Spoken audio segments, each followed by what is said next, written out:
அஸ்மத் குரு பரம்பரைபியோ நமஹ. ஸ்ரீமதே ராமானுஜாய நமஹ.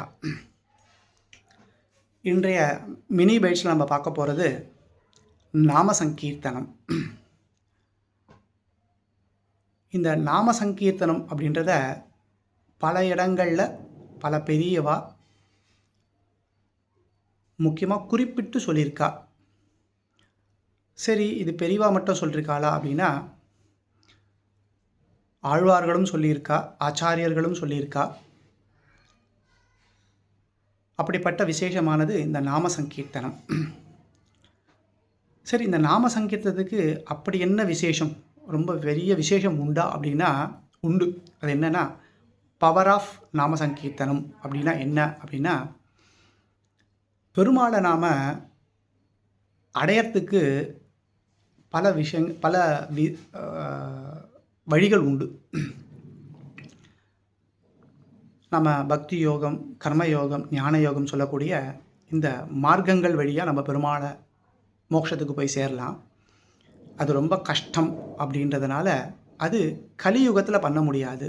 இப்போ கலியுகத்தில் என்ன பண்ணணும்னா, சரணாகதி பண்ணால் போதும்னு இருக்குது. இந்த சரணாகதிக்கு வித்தாக இருக்கக்கூடியது இந்த நாம சங்கீர்த்தனம்.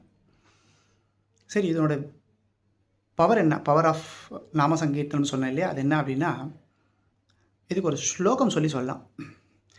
தியாயன் கிருதே யஜன் யஜ்ஞஸ்ய திரேதாயாம் துவாபரே அர்ச்சயன் கலௌ சங்கீர்த்த கேசவம். இதுக்கு முன்னாடி ஒரு வரி வரும், பின்னாடி சொல்கிறேன். தியாயன் கிருதே, கிருதயுகத்தில் தியானம் பண்ணி எம்பெருமானை அடையலாம், அதாவது தபஸ் பண்ணி அடையலாம். யஜன் யஜ்ஞஸ்ய, யாகங்கள் பண்ணி திரேதாயுகத்தில் எம்பெருமானை அடையலாம். துவாபர யுகத்தில் அர்ச்சையன்னு, அர்ச்சனை பண்ணி எம்பெருமானை அடையலாம். இதெல்லாம் நம்மளால் பண்ண முடியாது கலியுகத்தில். அதனால் பெருமாளே என்ன சொல்கிறார்னா, யுக தர்மத்துக்கு ஏற்ற மாதிரி குறைச்சிட்டு வரார். நீ கலியுகத்தில் நாம சங்கீர்த்தனம் பண்ணு போதும் அப்படின்னு ஆண்டாள் நிலத்தில் வராக பெருமாள் வராக அவதாரத்தில் சொல்கிறார். அதுக்காக தான் ஆண்டாள் பூலோகத்துக்கு நமக்காக, அதுவும் அவளால் பண்ண தெரியாது, நான் சொல்லி கொடுக்குறேன்னு அவதாரம் பண்ணினவள் தான் ஆண்டாள். அந்த ஆண்டாள்னால தான் இன்றைக்கி நாம் இந்த பெரிய விசேஷத்தை அனுபவிச்சுட்டு இருக்கோம், கொண்டாடின்னு இருக்கோம், அதன் வழியே நடந்துட்டுருக்கோம்.